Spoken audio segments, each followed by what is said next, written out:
Have you ever heard about the little tiny sea turtles that when they hatch out of their eggs, they must make their way across the seashore little by little, step by step until they get to the ocean?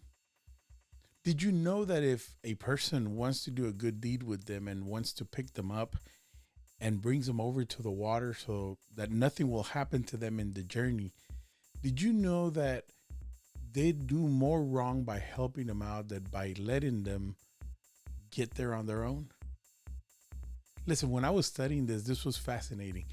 All these little baby sea turtles hatch out of the egg, have to fight their way through the sand, and then they have to advance their little legs or fins. Well, what are they? Flippers. Their little flippers all the way through the sand and try to make it across this sand. They don't know how long it's gonna take them, but they know they got to get to the water.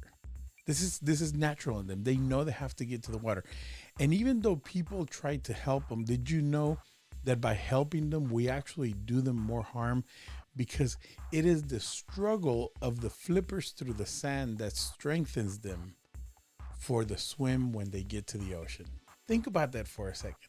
It is the struggle in the sand that strengthens their flippers so that when they make it to the water, all that exercise and all that movement has prepared them to flow easily through the water. It- you might think that you're giving them easier transit by picking them up and taking them to the water and give them a ride, if you allow me to say so. But it's necessary for them to struggle in the sand so that they can thrive in the ocean.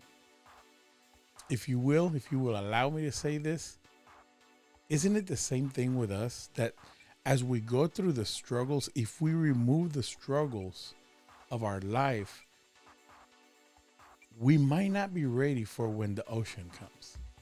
Without the strong flippers, the turtle cannot swim and the waves can overtake them and they cannot survive in the ocean.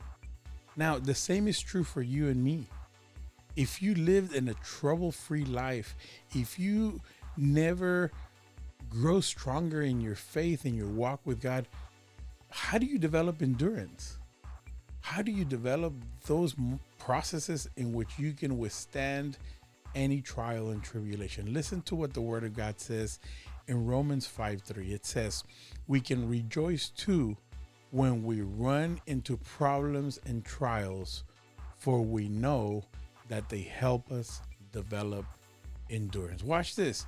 We can also rejoice when we face trials and tribulations. We normally try to move away from trials and tribulations. We normally try to avoid, and we ask God, God, why don't you remove the problem? But God has promised to be with us in the midst of the problem, because it is that struggle through the sand that helps us to swim in the ocean. See, just the way the turtles have to go through the sand to get to the ocean and have to fight their way through, we have to fight our way through our problems. You and I would be weaker if we wouldn't go through what we go through. Are you understanding what I'm saying? That if we didn't go through the struggles that you and I go through, we would not be as strong as we are today. Listen, God's trials will only make you stronger. God will never give you an obstacle to which He won't also give you the way out. So rejoice even in the storms, rejoice even in the trials of life. It is these things that strengthen you when you need it the most. I know sometimes it's hard, and sometimes it feels like we're not going to make it to the other side. But listen, I guarantee you, it is that endurance, it is that trial that you face that will help you. And when you get to the ocean, when you get to the part where your future is ahead of you, if you had not gone through the trial, you would not be able to swim in the ocean. Thank you for listening. We'll see you guys next time.